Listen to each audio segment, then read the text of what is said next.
नहीं है। दूसरा, जब आप बाजार से जाते हैं, आप समोसे खरीद के खाते हो और फिर आपके पेट में जलन होता है ना, एसिडिटी बननी शुरू हो जाती है। तेल को जब दोबारा से गर्म की जाती है तो उसमें एक केमिकल बनता है जिसको हम कहते हैं ट्रांस फैट। सरसों तेल दोबारा गर्म करके कभी मत खाइएगा, चाहे सरसों तेल चाहे रिफाइन। अगर आप बार बार खाना शुरू कर दिए तो आपको लीवर कैंसर 100% होगा, महिलाओं को स्तन कैंसर 100% होगा, ये आप जान लो पहले। और जो आपकी पेट की बीमारी होगी उसकी तो बात ही छोड़ दो। तो कोई भी बाजार के तेल को दोबारा गर्म करके मत खाइएगा, क्योंकि जब आप दोबारा उसको गर्म करते हैं तो उसमें एक केमिकल बनता है जिसका नाम है ट्रांस फैट, और वो आपको कैंसर जैसी बीमारी देता है। अब वो है क्या? वो है टॉक्सिन। बाजार से जब आप कोई भी पैकेट वाली चीजें खरीद कर लाते हैं तो उसमें आप देखो एक्सपायरी लिखा रहता है। जिस चीज में एक्सपायरी लिख दी गई उसमें एक केमिकल यूज होता है उसकी सड़न को रोकने के लिए। जो केमिकल यूज हो रहा है वो टॉक्सिन है। आप जो बाजार से मछली खरीद के लाते हैं, नहीं खाना चाहिए, फिर भी आप खाते हैं, उस मछली की स्टोरेज में जो केमिकल यूज होता है वो वही केमिकल होता है जो मुर्दा घर में मुर्दे पे यूज होता है। समझ गए? क्यों? शरीर को सड़ने से बचाने के लिए।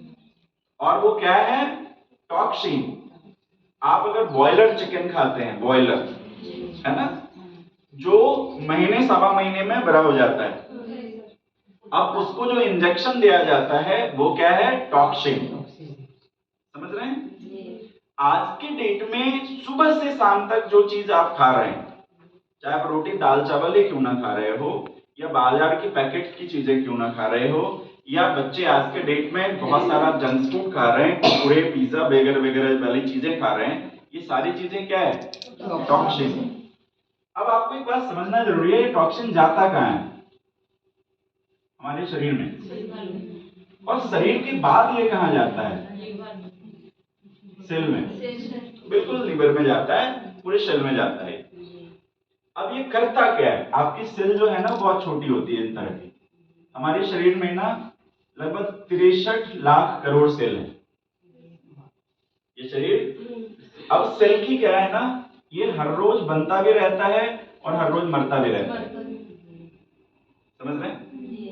लेकिन जब आपके शरीर में आज इस वक्त क्या हो रहा है कि आपके शरीर में टॉक्सिन के ज्यादा जाने की वजह से लगभग 20 साल की उम्र होते होते ही सेल के मरने की क्रियाएं तेज हो जाती है और बनने की क्रियाएं धीरे हो जा रही है।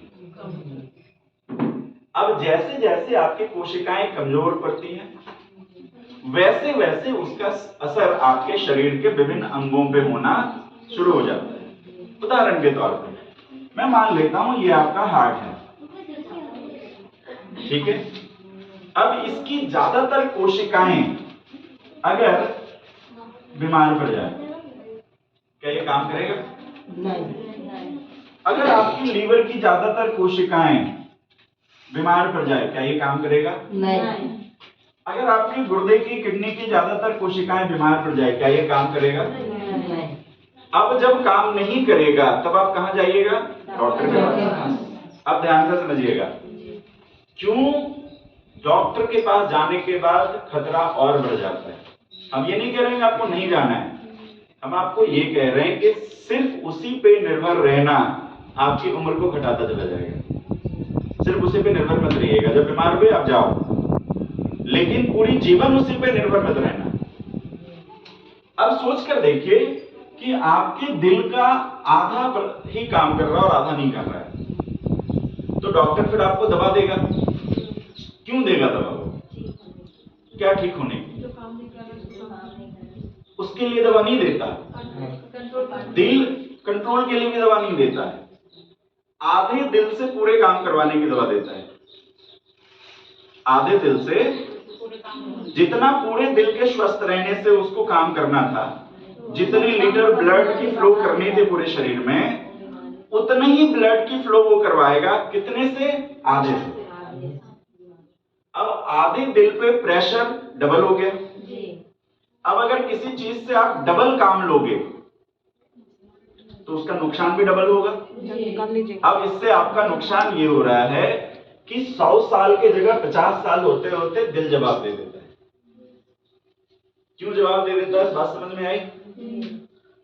अब अगर शरीर में टॉक्सिन है और उसकी वजह से दिल खराब हो रहा है तो आप दवा खाते रहो, लेकिन टॉक्सिन फिर भी जा ही रहा है, तो दिल के खराब होने के चांसेस और बढ़ते जा रहे हैं। अब आपकी औसतन आयु कैसे घटी? भगवान ने घटाया है? नहीं, मैं नहीं कह रहा हूं डॉक्टर ने घटाया।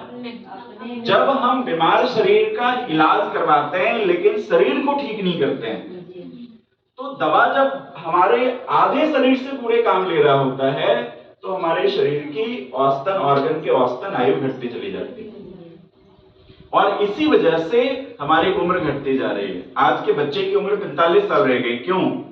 क्योंकि अब वो अर्ली एज में बीमार पड़ रहा है। आज के डेट में देखो क्या है, एक माँ अगर प्रेग्नेंट है, अब पहले वो स्वस्थ खाना खाते थे, अब वो भी तो यही खाना खा रहे हैं ना। अब वो बच्चे का जो निर्माण हो रहा है, क्या उस बच्चे के सेल में नहीं जा रहा है केमिकल? मतलब जो माँ के गर्भ में है उस बच्चे की निर्माण केमिकल से हो रही है।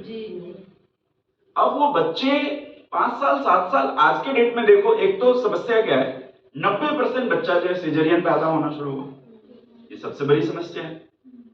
अब बच्चा सिजेरियन हुआ तो 2 प्रॉब्लम उसकी होगी ही होगी। एक, उसका लीवर वीक होगा। देखोगे बच्चा पैदा लेते ही जॉन्डिस मतलब लीवर वीक। अब जो पैदा लिया उसकी लीवर वीक, अब इसके भविष्य का क्या कल्पना कर रहे हैं आप? सोचा कभी आपने? मैं आपको दावे के साथ कहता हूं, एक प्रेग्नेंट लेडी को विस्टीज के कुछ सप्लीमेंट बता दूंगा, उसको खिलाओ, वो भी स्वस्थ रहेगी, बच्चे भी स्वस्थ रहेंगे और नेचुरल डिलीवरी होगा, सर्जरी की जरूरत ही नहीं पड़ेगी। लेकिन अगर सिजेरियन बच्चा हुआ, दूसरी समस्या उसमें क्या होती है, उसकी जितनी वेट होनी चाहिए उतना वेट नहीं होता, वजन उतना नहीं होता। क्यों नहीं होता? क्योंकि बॉडी उसका ग्रो ही नहीं किया उतना, उसको उतने पोषण ही नहीं मिले अंदर जितने मिलने चाहिए थे। अब इसका तीसरा नुकसान क्या होगा, वो उस बच्चे के लाइफ टाइम होंगे उसके मेंटल और उसके फिजिकल पे भी।